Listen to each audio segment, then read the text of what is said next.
بسم اللہ الرحمن الرحیم صلی اللہ علیہ حبیبہ محمد و آلہ و اصحابہ و بارک وسلم۔ حضرت محمد مصطفیٰ صلی اللہ تعالیٰ علیہ وآلہ وسلم نے ارشاد فرمایا کہ ایک بندہ مزدوری کرتا ہے فجر سے لے کر ظہر تک، اس کو ایک قرات ملتا ہے۔ ایک بندہ مزدوری کرتا ہے ظہر سے لے کر عصر تک، اس کو 2 قرات ملتے ہیں۔ ایک بندہ مزدوری کرتا ہے عصر سے لے کر مغرب تک، اس کو 3 قرات ملتے ہیں۔ اس کے ساتھ ہی آپ صلی اللہ علیہ وآلہ وسلم نے ارشاد فرمایا کہ پہلے بندے کی مثال یہود کی ہے، دوسرے بندے کی مثال نصارا کی ہے، اور تیسرے بندے کی مثال میری امت کی ہے۔ یعنی یہ کم محنت کرتے ہیں اور ان کو زیادہ اجر دیا جاتا ہے۔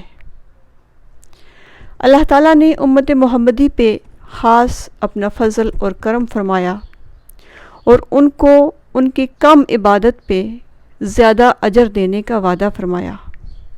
شعبان المعظم کی 15ویں رات کو شب برات کہا جاتا ہے۔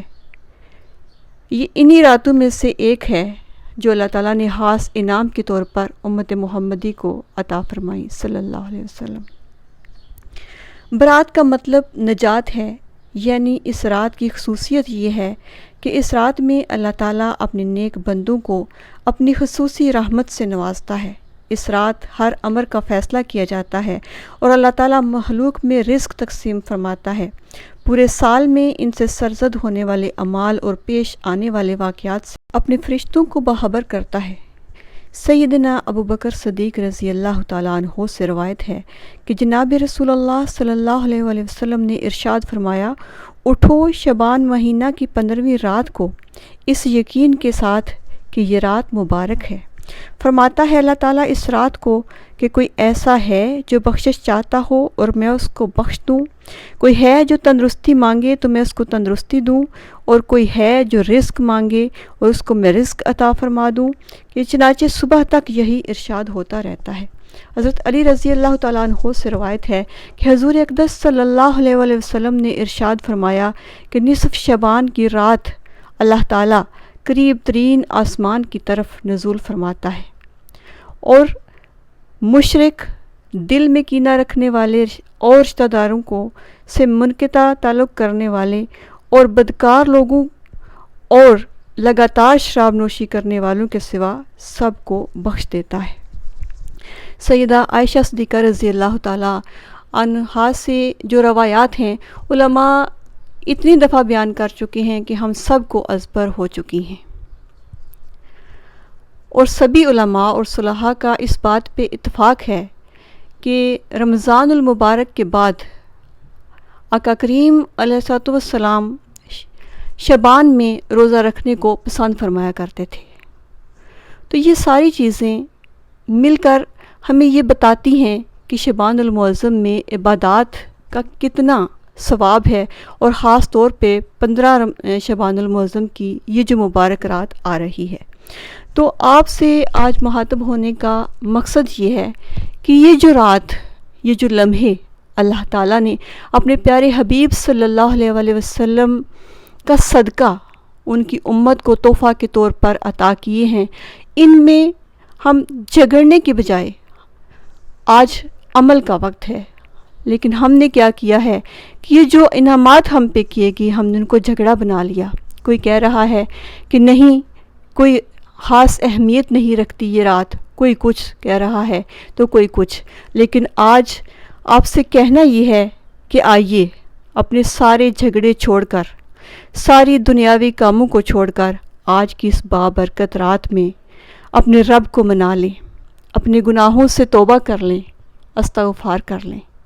توبہ کا مطلب ہے کہ ہم نے جو پیچھے کیا اس سے ہم تائب ہوتے ہیں، اور مالک تم سے معافی مانگتے ہیں کہ ہم نے جو کیا، جو جان کر کیا، جو بھول کر ہم سے ہو گیا، سب کے تم معاف فرما دے کہ تو معاف فرمانے والا ہے۔ اور استغفار کا مطلب ہے کہ ہم آئندہ کے لیے تائب ہوتے ہیں کہ ہم کبھی آئندہ وہ گناہ نہیں کریں گے۔ انسان ہے، ہر وقت خطا کا پتلا ہے۔ کون کون سے اپنے گناہوں کو ہم یاد کریں، ہمارا تو ہر اٹھتا ہوا قدم گناہ کی طرف جا رہا ہے۔ کبھی سوچا ہے کہ ہمارا مالک، ہمارا رازق، جس نے ہمیں نیست سے ہست کیا، ہم کیا تھے، ہمیں کیا کر دیا؟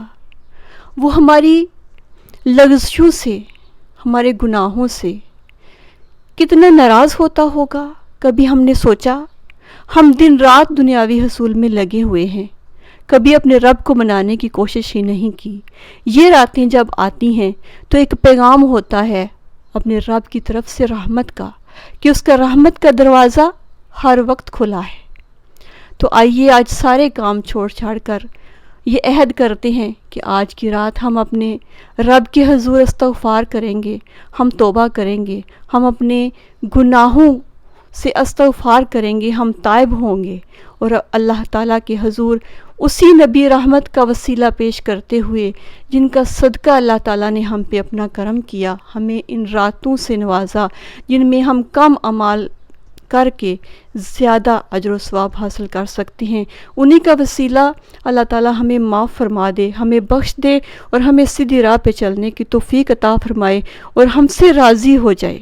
سب سے بڑی بات ہے کہ زندگی کا مقصد یہ ہو کہ اللہ تعالیٰ اور اس کے حبیب کی رضا حاصل کرنا۔